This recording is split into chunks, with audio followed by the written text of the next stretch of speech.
gun here. Wanted to do a quick revisit of my 6-hour 516. I bought this product and it was just an upper receiver with a 14.5-inch barrel pin and welded muzzle brake. I showed this in a previous video, and at the time I was filled with regrets over the idea of buying this thing when I was drunk, when I was really hoping to get a 6-hour MCX. Well, as y'all probably figured out by now, I ended up building out my 6-hour MCX, and then I was pretty much resigning myself to the idea of selling this upper receiver. But then, gun broker is a pain in the ass, and they steal all the money from you, and nobody wants to ship gun parts anymore, so selling things is becoming a hell of a lot more tricky. And I don't feel like putting it on consignment at a local gun shop and then having them take an arm and a leg from me, because what's the point? Might as well just keep it at that point. So I decided to just kind of dick around one day, and I found this little puppy here, and I think this might be kind of a total game changer for this particular upper.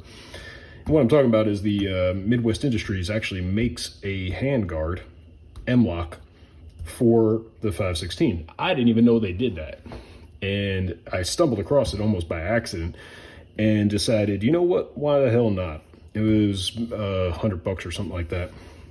So, and I figured I'm just gonna go for it, because selling the upper was looking less and less like a real option for me. So this handguard, for one of my biggest complaints about the original gun was it was originally a quad rail 1913 all the way around, and it was very heavy, had a lot more girth to it than it really needed.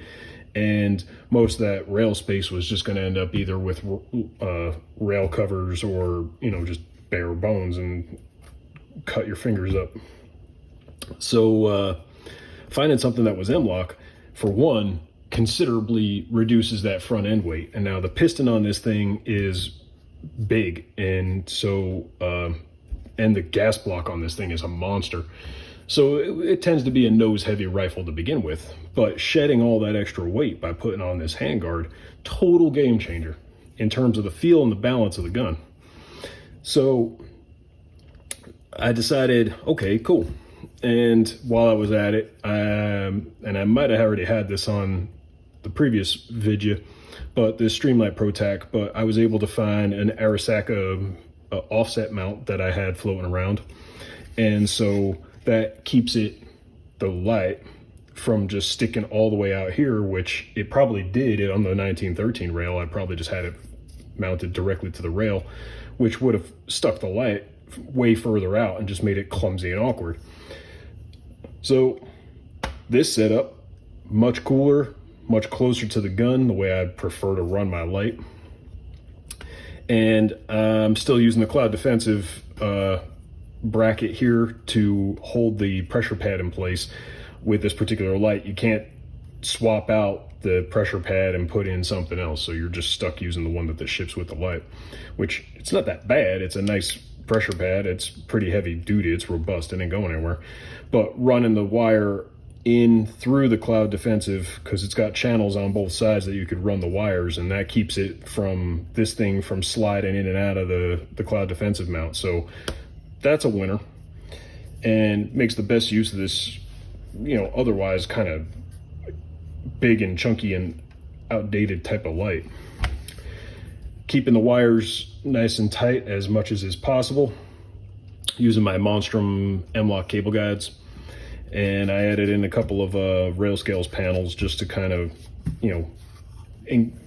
since I'm going to be reaching up and over with my thumb to engage the light, and I just wanted something to kind of help deflect some of the heat coming off because the barrel's right there. It's going to get warm. So swapped out. I had a MOE vertical grip that was going right to the 1913. I just swapped that out for an MOE that goes right to the M-lock. So even more lightweight, everything shedding little ounces one by one, which makes a huge difference in the long run. Since I'm no longer treating this thing like a bastard stepchild, well, in total, I opted to swap out. I had one of the Gen 1 primary arm Cyclops, so it's the 1X, right? Optics floating around, and I tossed that on here for now. And it's pretty cool. Obviously, it's no magnification, but, you know, just for plinking and whatever, this will do for now. And I have extra magnifiers. I'd have to move this up a rail or two, but I have extra magnifiers that I could put on here if I wanted to actually try and push the range. But, I mean, I ain't taking no precision shots with this guy. And on the lower, I don't know which trigger I had in there previous, but this is now an ALG, which is kind of my go-to for anything that could, you know, that isn't worth a Gasly. And yeah, that's it. So again, not a ton has changed from the last time I showed it to you, except this handguard, which actually makes me like the feel and the weight and the balance of the gun way more. And yeah, I'm kind of a pussy if I'm whining about a couple ounces here and there. Quit, mate. Go ahead. Me or...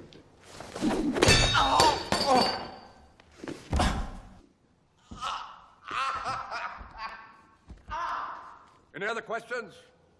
Oh my God! Honestly, this just totally makes it feel and handle different. And to me, that's a winner. Winning. You starting to get the concept now? Oops. Winning. So I don't know if any of y'all got a 6-hour 516 floating around and you just want to get rid of the old school quad rail. Midwest had this in stock, and it was just right on their webpage. I just had to surf around, and it was right there. So it was just blind luck that I stumbled across it, and I'd highly recommend it. Give it the old 2 thumbs up, Sootch style. Thumbs way up. That's it. All I got for now. Thank y'all for watching. Be sure to go and check out my brother, Dooshbag's brother Dick, using the link in the video description. And remember, I don't know who you are out there, but I have a gun.